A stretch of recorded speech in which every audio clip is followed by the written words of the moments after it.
It's E.B.K every day, all day, to the day I die.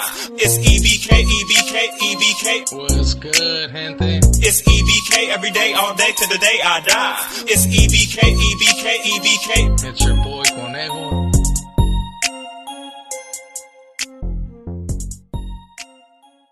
What's good, gente? It's your boy Conejo, and as you guys can see on the thumbnail and on the title, man, pretty much I'm gonna be speaking about this situation that had happened to me while I was incarcerated, where pretty much someone from another group segment tried to get over on me, right?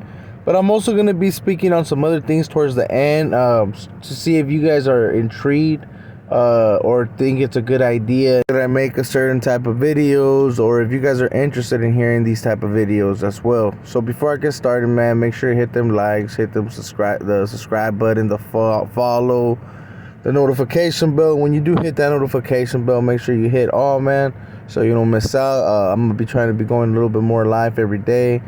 But yeah, man, let's get started.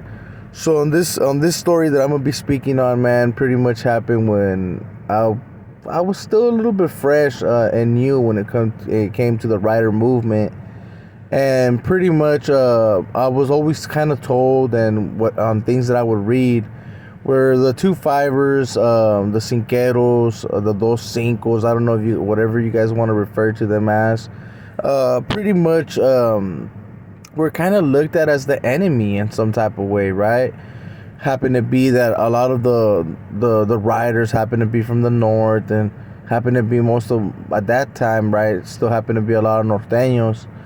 And on the 2-5er side, it happened to be a lot of people from like Los Angeles, down south, or just sureños in general, right? Like that they happen to be Southsiders. And pretty much, or ex-Southsiders, however you guys want to refer, because I know I'm going to have some people like, man, these fools ain't no fucking sureños. Yeah, nah, you guys got to understand exactly what I'm saying, and let's not twist things up. But still, at that time, like I said, man, I was still new when it came to the writers, and a lot of the things that were written and said, man, people would read, and they were pretty much to be aware of, to be taken as a group that is not to play with. And we had a lot of history when it came to getting off on each other, because in some places they tend to get off, it just fools have miscommunication. And the 2-5ers are a group that it's pretty big in prison, you get me? It is a pretty big group when it comes to these dropout gangs in prison, so yeah, man, so they were considered to be aware of, so I happen to have a habit, or used to have a habit. I don't have that habit no more, where I used to play pinochle. And for the people that don't know what pinochle is, it's pretty much like playing spades, but a little bit more advanced. It's a little bit harder, like, to learn and stuff.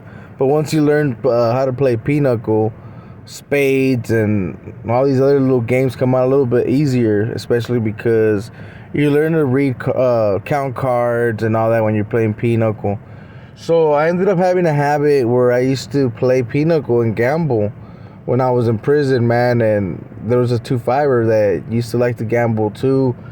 And I ain't gonna lie to you, man, I'll say it straight up now. I used to have my partner, and how we used to play, because he was pretty good at it, man. We used to like to lose at first, right? So then we can get in with the double and nothing. And that's how we used to reel people in. And we happened to be playing with this dude, and he was known, man, to have money in the system, right? So it was like, oh, it's not like this fool can't pay me, right?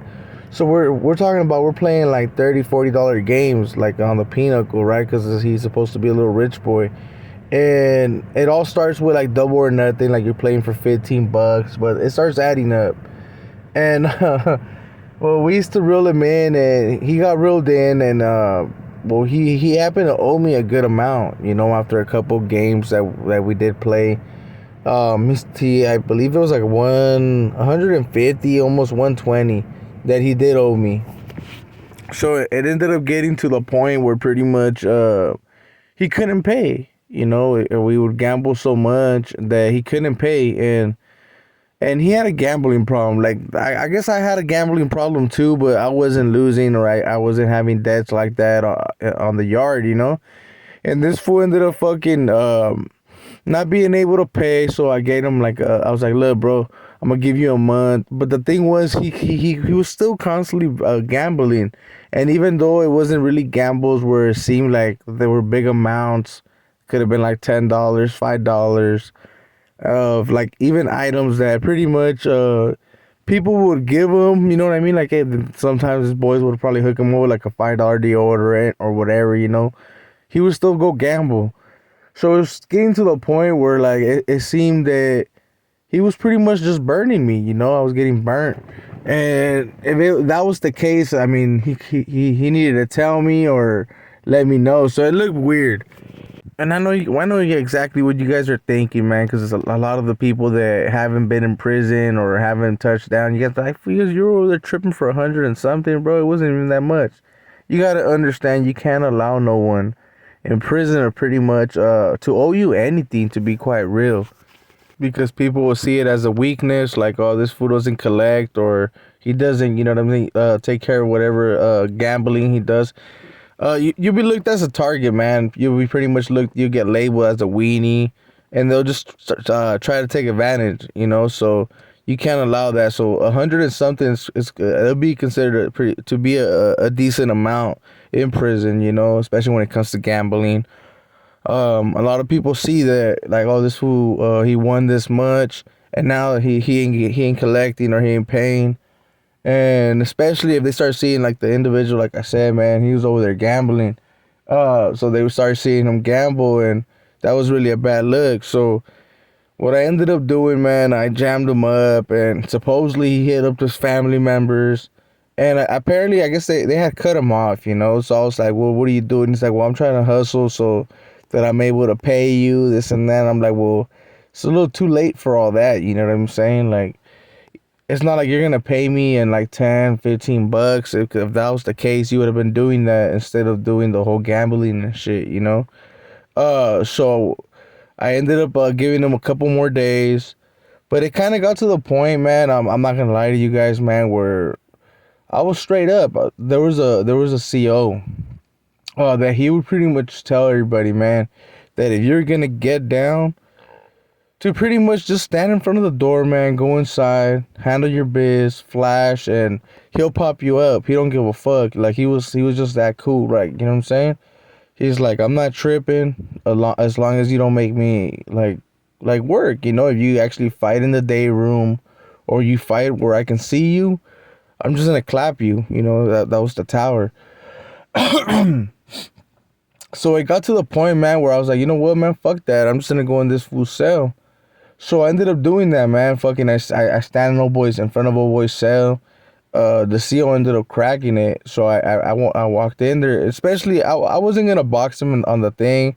Well, I would have. Don't get me wrong. Like, I wasn't tripping, but like I said, man, I wasn't trying to get shot with the little block gun or none of that shit. You know what I'm saying? And if I was able to get away with the fight, I kind of seen it as a better way than just getting all caught up. You know.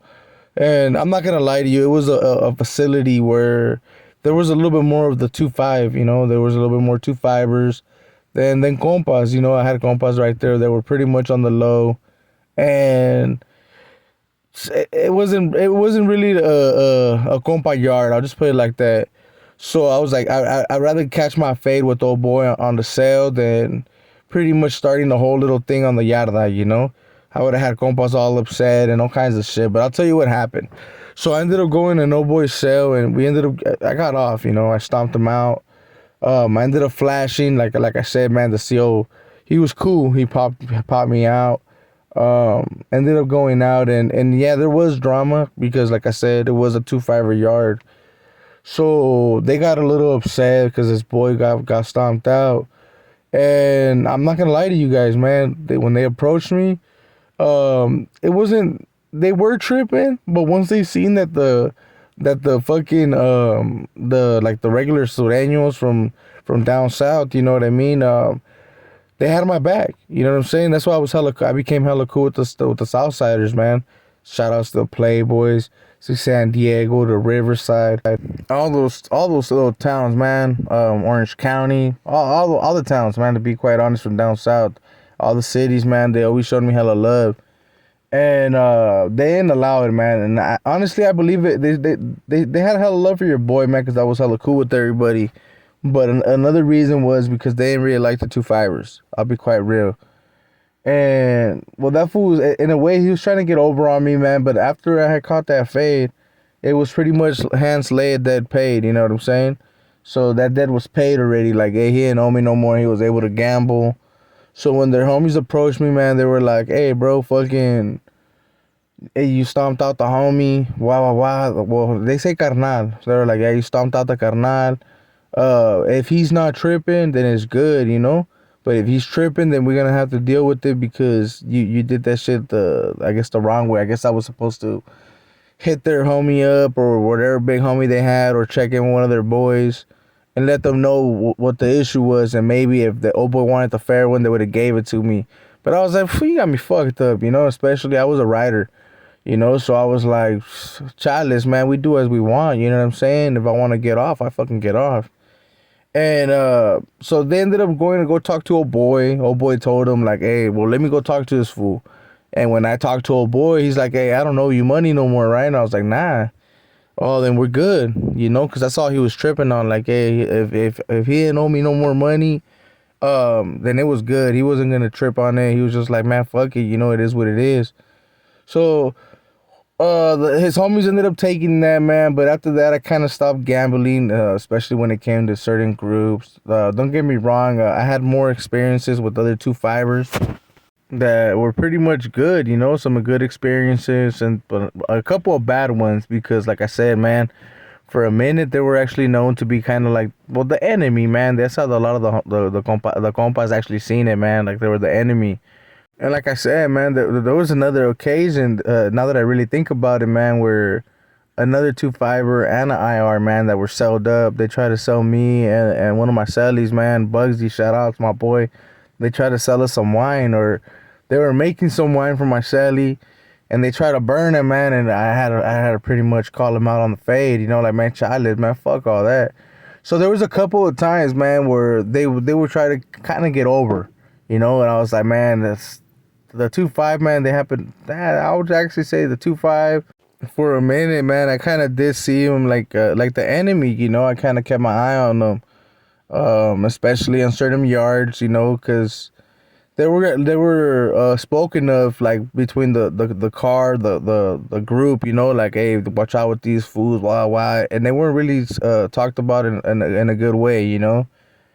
Like I did say, I did have some good encounters later down the line. But that's something that I will speak on later if you guys want to hear about them. There was others, of course, other groups. I was hella cool with like the IRs, and then towards the end, I happened to have put hands on a couple. I was actually gonna be speaking on those videos. If that's something you guys want to hear, make sure to drop a comment and let me know. You know, because I'm gonna cut this video right here. I'm not gonna make it too long for you guys. That was a little experience where the 2-5ers tried to get over on me. I could talk about good experiences as well. If you guys choose to hear those as well, just let me know in the comments. Like, hey, we want you to speak on this, you know, and I'll think about it depending on what it is. If it's not something too hot, then yeah, we'll speak on it. I got you, man. But yeah, so I'm also gonna be wanting to make a video pretty soon on the green lighters again. But I'm going to be talking about pretty much when they were on the low, man, trying to establish on the yard, you know, because it was a yard where we had pretty much approached everybody, every single group, and told them that they weren't able to embrace people. They weren't able to, like, pretty much recruit, like nothing. And once we started seeing certain groups grow or see them as a threat, we would pretty much shut them down and make them, get them dissembled, you know, dissemble certain groups. And I will be speaking on that as well, man. If you guys choose to hear about that those things, let me know in the comments. So with that being said, gente, I hope you guys enjoyed this video. If you did, man, make sure to hit them likes. If you don't, you guys already be knowing, put that thumbs down. It's all good, man. At the end of the day, hit that notification bell so you don't miss out on nothing. At the end of the day, with all that being said, this is your boy Conejo, and we out.